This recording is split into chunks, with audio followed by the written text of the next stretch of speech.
Update کریں گے آپ کو۔ D G I S P R lieutenant general Ahmed Sharif نے کہا ہے کہ آرمی چیف کی طرف سے کسی صحافی کو کوئی انٹرویو نہیں دیا گیا۔ سہیل بڑائچ کے جس کالم کی بات ہے وہ برسلز کا ایک ایونٹ تھا۔ برسلز کے ایونٹ میں تو سینکڑوں لوگوں نے تصویر بنوائی۔ برسلز کے ایونٹ میں پی ٹی آئی کا کوئی ذکر ہوا، نہ ہی معافی کا۔ یہ ایک صحافی کی ذاتی مفاد اور تشہیر حاصل کرنے کی کوشش ہے۔ سہیل بڑائچ کی یہ ایک نامناسب حرکت تھی۔ جو شخص غیر قانونی حرکت کرے اسے قانون کے کٹہرے میں آنا ہوگا۔ آپ کو بتائیں کہ D G I S P R lieutenant general Ahmed Sharif نے کہا ہے کہ آرمی چیف کی طرف سے کسی صحافی کو کوئی انٹرویو نہیں دیا گیا ہے۔ سہیل بڑائچ کے جس کالم کی بات ہے وہ برسلز کا ایک ایونٹ تھا۔ برسلز کے ایونٹ میں تو سینکڑوں لوگوں نے تصویریں بنوائیں۔ برسلز کے ایونٹ میں پی ٹی آئی کا کوئی ذکر ہوا، نہ ہی معافی کا۔ یہ ایک صحافی کی ذاتی مفاد اور تشہیر حاصل کرنے کی کوشش ہے۔ سہیل بڑائچ کی یہ ایک نامناسب حرکت تھی۔ جو شخص غیر قانونی حرکت کرے اسے قانون کے کٹہرے میں آنا ہوگا۔ آرمی چیف کی طرف سے کسی صحافی کو کوئی انٹرویو نہیں دیا گیا۔ D G I S P R کی جانب سے کہا گیا ہے۔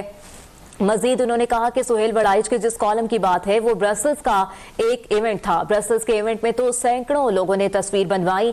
برسلز کے ایونٹ میں پی ٹی آئی کا کوئی ذکر ہوا، نہ ہی معافی کا۔ یہ ایک صحافی کی ذاتی مفاد اور تشہیر حاصل کرنے کی کوشش ہے۔ سہیل بڑائچ کی ایک نامناسب حرکت تھی۔ D G I S P R lieutenant general Ahmed Sharif Chaudhry نے کہا کہ جو شخص غیر قانونی حرکت کرے اسے قانون کے کٹہرے میں آنا ہوگا۔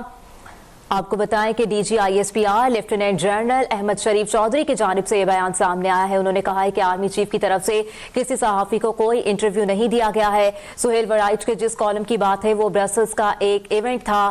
برسلز کے ایونٹ میں تو سینکڑوں لوگوں نے تصویر بنوائی۔ برسلز کے ایونٹ میں پی ٹی آئی کا کوئی ذکر ہوا، نہ ہی معافی کا۔ یہ ایک صحافی کی ذاتی مفاد اور تشہیر حاصل کرنے کی کوشش ہے۔ سہیل بڑائچ کی ایک نامناسب حرکت تھی۔ جو شخص غیر قانونی حرکت کرے اسے قانون کے کٹہرے میں آنا ہوگا۔ آرمی چیف کی طرف سے کسی صحافی کو کوئی انٹرویو نہیں دیا گیا ہے۔ D G I S P R کی جانب سے بتایا گیا ہے۔ سہیل بڑائچ کے جس کالم کی بات ہے وہ برسلز کا ایک ایونٹ تھا۔